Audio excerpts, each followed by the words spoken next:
हे गे कोयली गे जिंदगी के सफा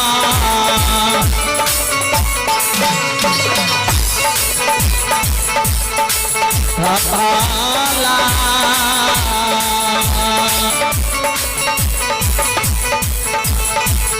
हे गे हमारा गे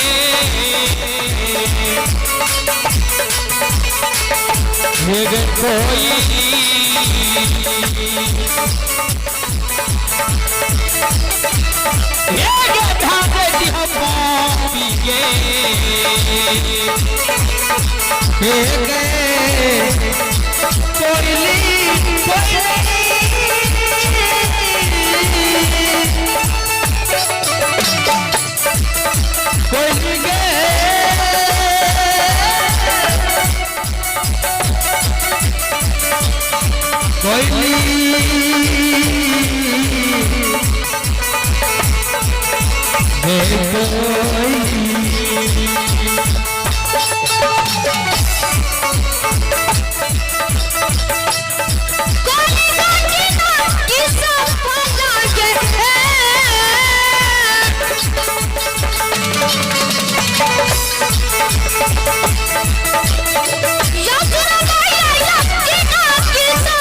गुरु महाराज ज्योति बाबा कल के कोयली कोयली पॉपी में आदि मर जाती है न जिंदगी के सफल हमारा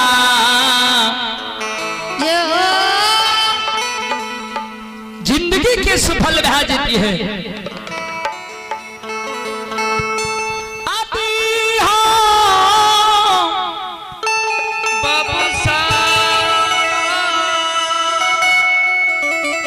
क्या गली में जाके मर जाती है भाई भतीजा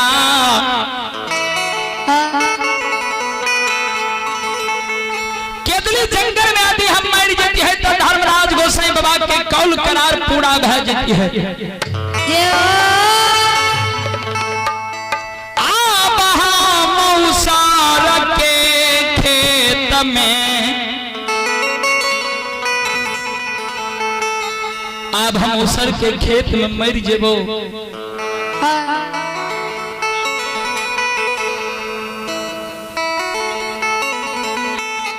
अब हम उसर के खेत में प्राण के तेज रहली होइए उसर के खेत में मरबो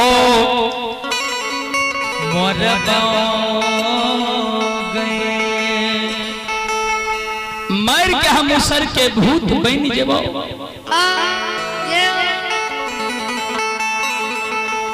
धर्मराज बाबा ज्योति बाबा के शब्द वाणी के सुने भगवान हो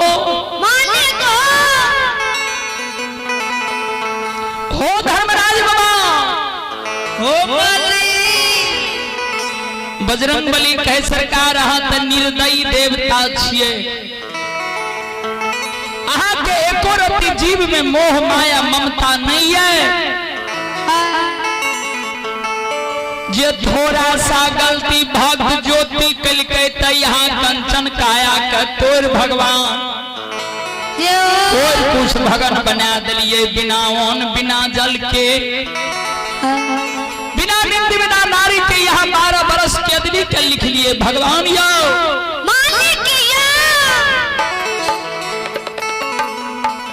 ज्योति बाबा कैन कैन के धर्मराज बाबा कहे हो ठाकुर जी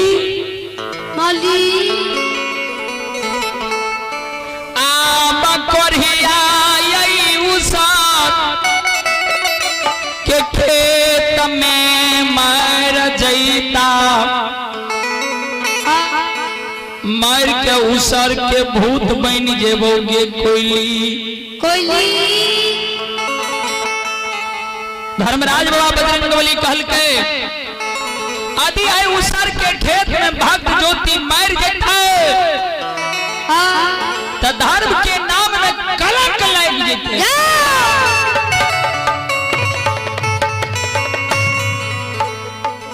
कहते जे धर्मराज गोसाई कौल करार केदली के लिखलक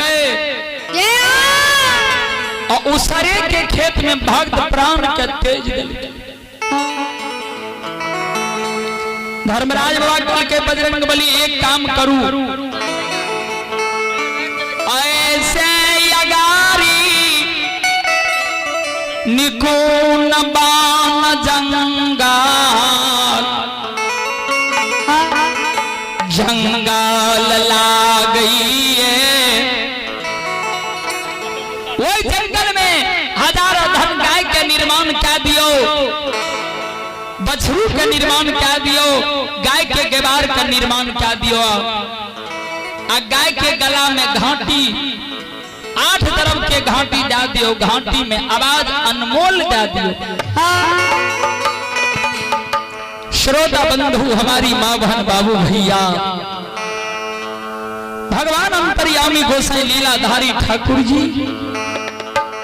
अंदर के बात जाने वाला भगवान लीलाधारी धर्मराज बाबा। श्रोता बंधु हमारी माँ बहन बाबू भैया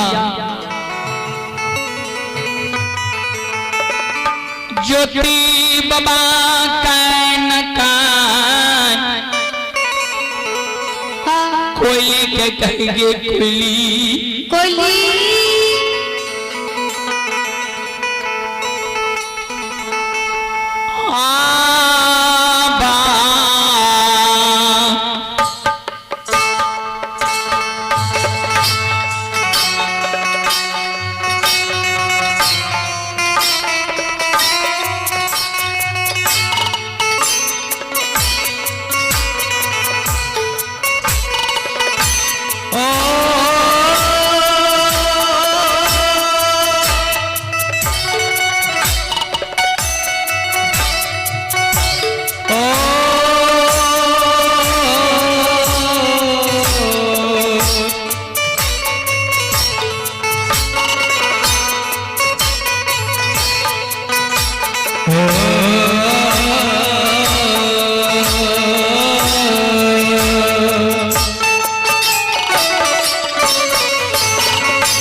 और हिया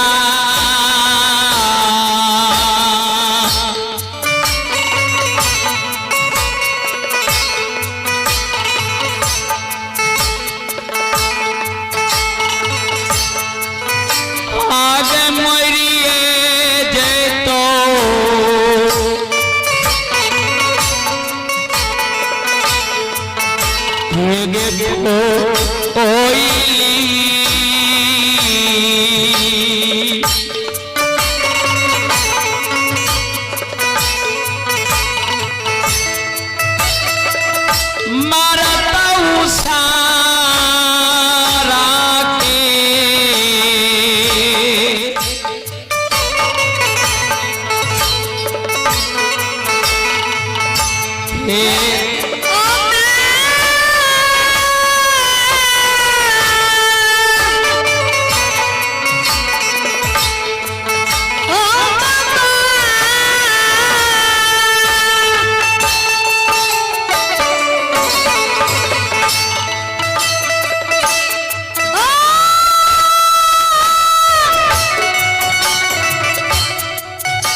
देख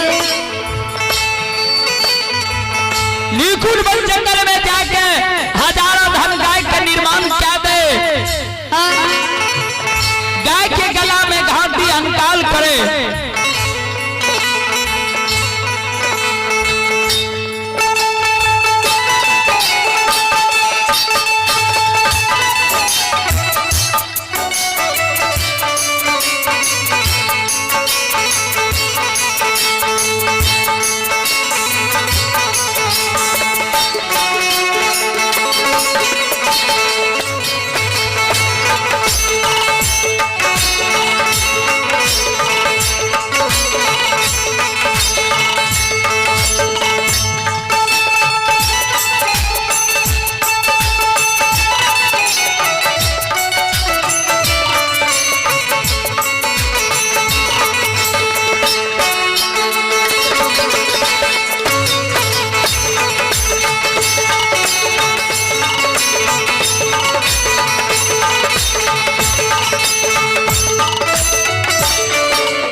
धर्मराज बाबा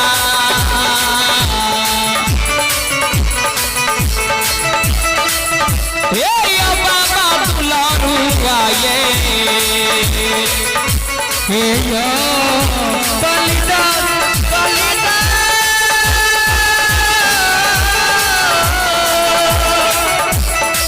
हे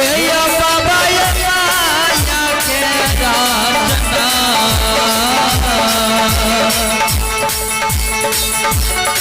ये बाबा ये माया के राजना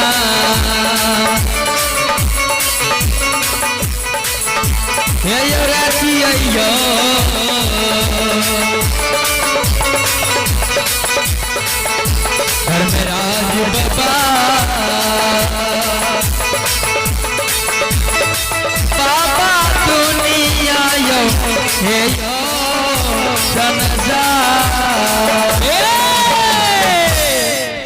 भगवान